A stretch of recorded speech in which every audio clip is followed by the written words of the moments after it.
Fala galera do YouTube, sejam bem-vindos ao canal. Se você não me conhece ainda, meu nome é João Batista, eu sou estudante de Educação Física e foco os meus estudos ali para estar aperfeiçoando meu trabalho na linha de estética, tá? Principalmente estética feminina. Tenho alguns clientes homens, mas eu aperfeiçoo e afunilo o meu trabalho cada vez mais voltado para a estética feminina. Como eu falei, sou estudante, estou no 7º semestre, com fé em Deus, já finalizo agora esse ano e vamos continuar metendo marcha. Eu decidi fazer esse vídeo falando sobre não existir exercícios para queima de barriga, para perder a barriga. Na verdade, não existe nenhum exercício que a gente consiga perder a gordura localizada, de maneira pontual, tá? Então, eu decidi fazer esse vídeo porque mesmo com isso muito disseminado já, ainda tem muita gente que está começando agora, que está entrando em contato com o treinamento resistido agora e que acredita que de alguma forma a gente vai conseguir queimar a gordura localizada. E infelizmente isso não é viável. Então por isso que eu vou fazer esse tema explicando direitinho para vocês hoje. E se você chegou por aqui agora, ou então se você já assiste o canal e ainda não foi inscrito, se inscreve aqui embaixo, vai ser rapidinho para você e para a gente que é produtor de conteúdo isso dá uma ajuda enorme, tanto na entrega do conteúdo quanto na motivação, para a gente entender que vocês estão gostando do conteúdo que a gente está produzindo e conseguir produzir cada vez mais. E se você tem ideia de qualquer tema, qualquer assunto, pode deixar aqui embaixo nos comentários que eu vou estar utilizando esse comentário seu para trazer novos vídeos aqui no canal. E é muito interessante vocês terem esse esclarecimento, porque a partir do momento que vocês souberem como que funciona todo o processo de perda de gordura, claro, de forma simplificada, para que fique bem didático e vocês consigam entender, e vocês entenderem também que o processo ele não acontece de forma pontual, a gente começa a direcionar os nossos esforços para que a gente não gaste energia à toa. No mundo do treinamento de hoje em dia, o que existe bastante é o pessoal gastando energia à toa e não tendo resultado. Então é por isso que a maior parte das pessoas acaba desistindo, porque ela está fazendo a coisa errada, da forma incorreta e acredita estar fazendo da melhor maneira possível. Então ela faz assim, não tem os resultados que esperava e aí acaba desistindo, que é o que não pode acontecer, tá? Junto a isso, a gente também tem um trabalho da mídia que muitas vezes desfavorece, porque a venda de produtos, a venda de serviços, de forma a só ganhar o seu dinheiro, a não te explicar como funciona, não vão te apresentar resultados. E toda vez que você entra em contato com um produto ou com um serviço que não te proporciona resultado e não te explica o porquê que aquele resultado não foi proporcionado, você tende a cada vez ficar mais distante e acabar desistindo de uma vez de praticar exercício físico. E é o que a gente não pode permitir que aconteça de maneira alguma. Então, para que vocês entendam melhor como funciona o processo de emagrecimento, a gente precisa entender pelo menos o início ali de qual que é o processo fisiológico para que isso aconteça e tirar da cabeça de vocês essas crenças incorretas que muitos anúncios colocam. O que é que vocês precisam entender? A nossa molécula de gordura ela é chamada de adipócito. Esse adipócito ele é composto por 3 ácidos graxos e um glicerol. Então, tudo isso reunido vira um adipócito. Esse adipócito ele possui receptores beta-adrenérgicos. O que são receptores beta-adrenérgicos? São receptores que vão sofrer influência das catecolaminas. Então a gente tem a adrenalina e noradrenalina como exemplos de catecolaminas que vão influenciar nesses receptores. Então, entendendo que a partir do momento que a gente tem uma maior sinalização dessas catecolaminas nos receptores beta-adrenérgicos, a gente vai ter um estímulo dos adipócitos para que a gente tenha a quebra desse adipócito. Quando a gente quebra esse adipócito, a gente vai ter livre na nossa corrente sanguínea os ácidos graxos e o glicerol que estavam dentro desse adipócito. Pronto.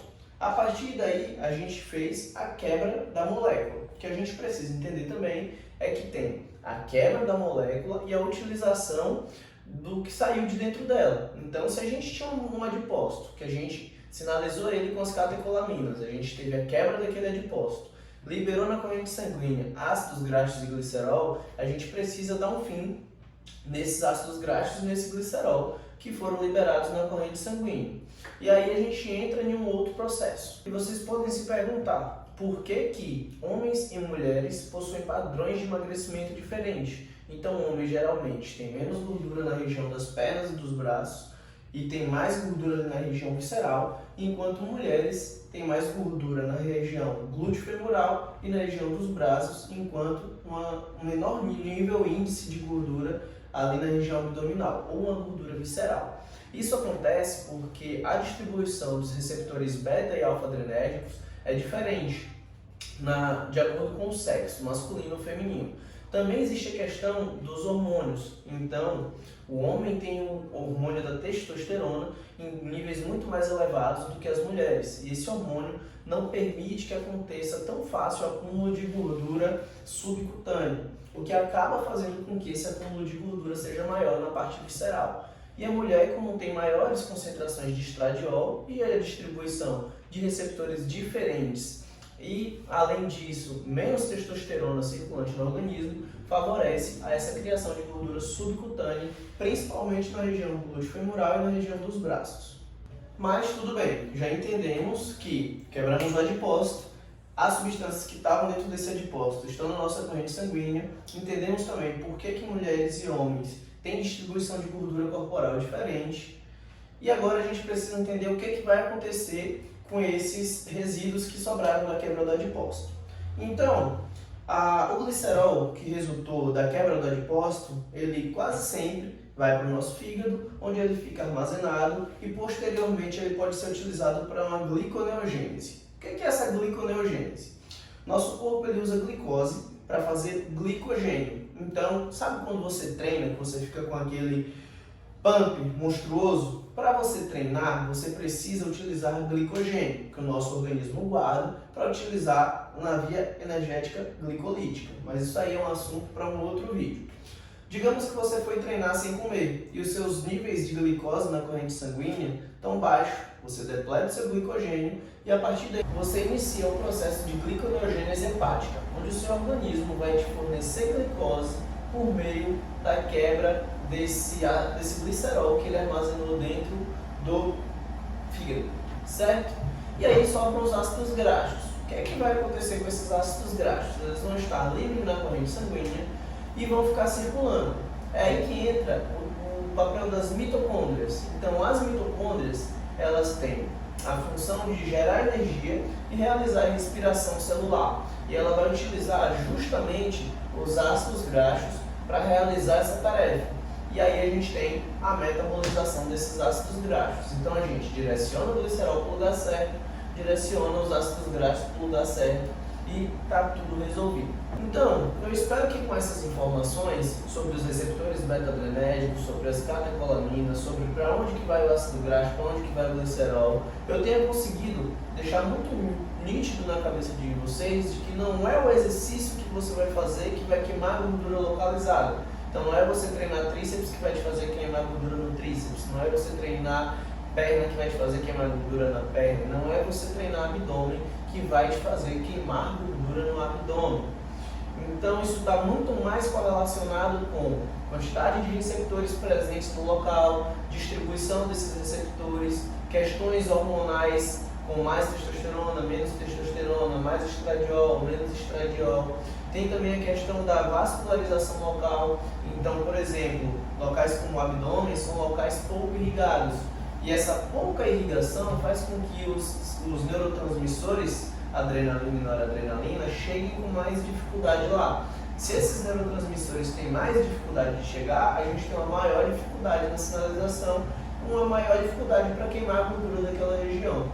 Mas isso não quer dizer que a estratégia que você está utilizando é errada. Se você já está utilizando uma estratégia e está emagrecendo, é só você sustentar aquele déficit por mais tempo ou apertar um pouquinho mais para que consiga atingir aquela localidade, certo?